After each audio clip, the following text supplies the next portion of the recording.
মহান মে দিবস উপলক্ষে নেতা কর্মীদের নিয়ে প্রস্তুতি সভা করে ঢাকা ৫ আসনের মাটি ও মানুষের নেতা আলহাজ নবীউল্লাহ নবী।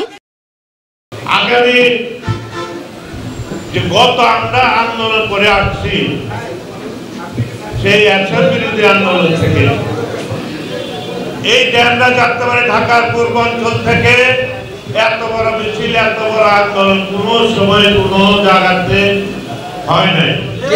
যে কোনো সরকারের পতন হয়েছে এই ঢাকার প্রবেশদ্বার ঢাকার পূর্বাঞ্চল দক্ষিণাঞ্চল যাত্রাবাড়ি ড্যামরা থানা। এই যে বৈষম্য আন্দোলন হয়েছে আমাদের দীর্ঘ 16টি বছর আমরা আন্দোলন করেছি স্বৈরাচারী সরকারের বিরুদ্ধে। তার ধারাবাহিক হিসাবে এই বৈষম্য বিরোধী আন্দোলনটা হয়েছে। এই আন্দোলনে সরকার স্বৈরাচারী শেখ হাসিনার পতন হয়েছে। পতন হচ্ছে কোথা থেকে? আমাদের এই ঢাকার পূর্বাঞ্চলের দক্ষিণাঞ্চলের ঢাকার প্রবেশদ্বার এই যাত্রাবাড়ি ড্যামরা থানা থেকে। যখন এই বৈষম্য বিরোধী আন্দোলনে 6 ছাত্র গ্রেফতার হয়ে গেল তখন আন্দোলন কিন্তু থেমে গিয়েছিল। শেখ হাসিনা বলেছিল যে এই ছাত্র আন্দোলন ঘরের ভিতরে ঢুকে দিয়েছি, তারা আর কোনদিন রাজপথে নামার কোন সুযোগ নাই।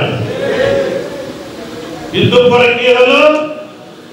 পরের দিন দেশ নায়ক তারেক রহমান জাতির উদ্দেশ্যে ভাষণ দিলেন যে এই স্বৈরাচারী সরকারের কাছ থেকে যদি বাঁচতে চান, এই স্বৈরাচারী সরকারকে যদি পতন করতে না পারেন তাহলে আপনাদের সারা বাংলাদেশে এই নেতা কর্মীদেরকে ফাঁসির মঞ্চে দাঁড়াতে হবে। আপনারা জীবন যৌবন দিয়ে আপনারা রাজপথে নেমে যান।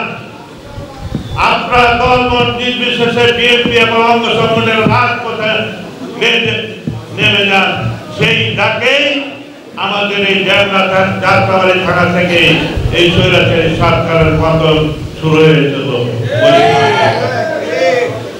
আর একটি গোষ্ঠী একটি দল দাবি করে তারা নাকি এই বৈষম্য বিরোধী আন্দোলন তারাই নাকি একাই করেছে, একাই এই দেশ এই স্বৈরাচারী সরকারকে পতন করেছে।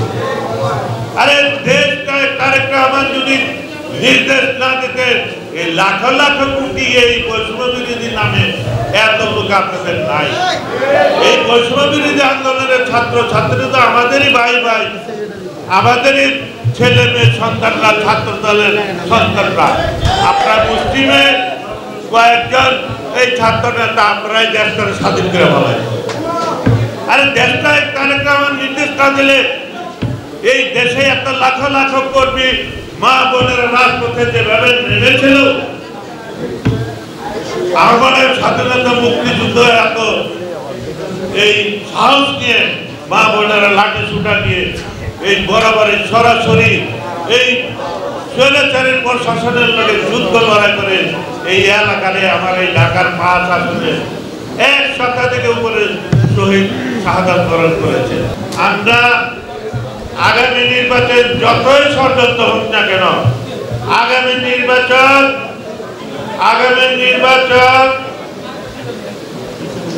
আগামী ডিসেম্বরে হতে হবে।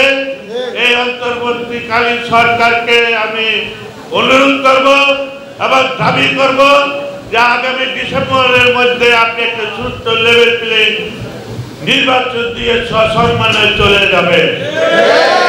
আর যদি দেরি করেন তাহলে আমাদের এই পূর্বাঞ্চল থেকে আবার আন্দোলন শুরু হবে। আপনার যদি পতন হয় এই গরিবসির কারণে, নির্বাচন বানচালের কারণে, তাহলে আপনার পরিণতি হবে হাসিনার থেকে ভয়াবহ। আমাদের এখন থেকে প্রত্যেকটা এলাকায় প্রত্যেকটা ওয়ার্ডে যে ভাইয়েরা বক্তব্য রাখলেন সবাই চিনি, সবাই জানি। আমরা যদি এখন থেকে প্রত্যেকটা ওয়ার্ডে যদি নবুল্লাহ নবীর গুণগান গাইতে থাকি, আগামীতে অনেকে বলে এ আছে সে আছে, আমরা এমন ভাবে প্রচার করব যাতে আমাদের প্রচারের সামনে কোনো পক্ষেই না দাঁড়াইতে পারে, তাইলেই নির্বাচন করা সম্ভব। আর আমরা যদি এখন শুধু দলেই করি নবুল্লার কথা না বলি, আমরা যখন নবুল্লার নমিনেশন পাইবো তখন দেখবো এটা কিন্তু নির্বাচন হবে না। দলের নবুল্লার নমিনেশন পাওয়া গেছে আল্লাহর রহমতে। আর এমন তো আমরা মনে করতেই পারি যে ড্যামরা যাত্রাবাড়ি অন্য কেউ নমিনেশন পাইলে এটা নবুল্লায় মানবো কি মানবো না এটা ওর ব্যাপার। আমরা জনগণকে এটা মানবো? কোনদিন মানবো আমরা? যেহেতু আমরা মানবো না, তাহলে আমরা নবুল্লাহ নবীর স্লোগান প্রত্যেকটা ঘরে ঘরে আমরা তৈরি করতে হবে।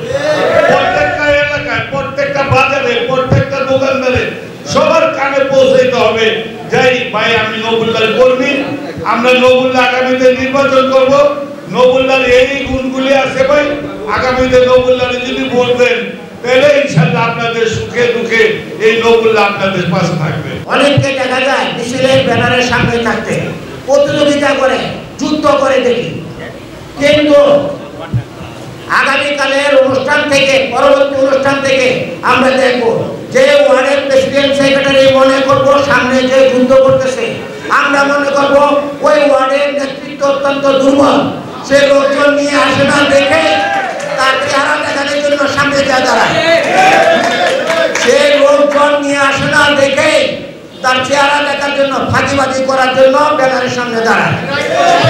সত্যিকার অর্থে যে সমস্ত ওয়ার্ডের নেতৃত্ব ব্যাপক লোকজন নিয়ে আসে তারা কিন্তু ব্যানারের পিছনে সুশৃঙ্খলভাবে থাকে। আমরা আগামী প্রোগ্রামে আমরা দেখবো এবং প্রমাণ চাবো। আগামী নির্বাচনে দানিশ শীষের প্রতীক নিয়ে আমাদের মাঝে আলহাজ নবীন নবী ভাই অবশ্যই আসবেন। আমরা বিপুল ভোটের মাধ্যমে তাকে জয়যুক্ত করব এবং আমরা আগামী যে 1 মে জামাল সেলিমের নেতৃত্বে আমার 66 ওয়ার্ডের বিএনপি নেতা কর্মীরা বিপুল সংখ্যক লোকজন নিয়ে ইনশাআল্লাহ আমরা 1 মে এই সমাবেশে উপস্থিত হব।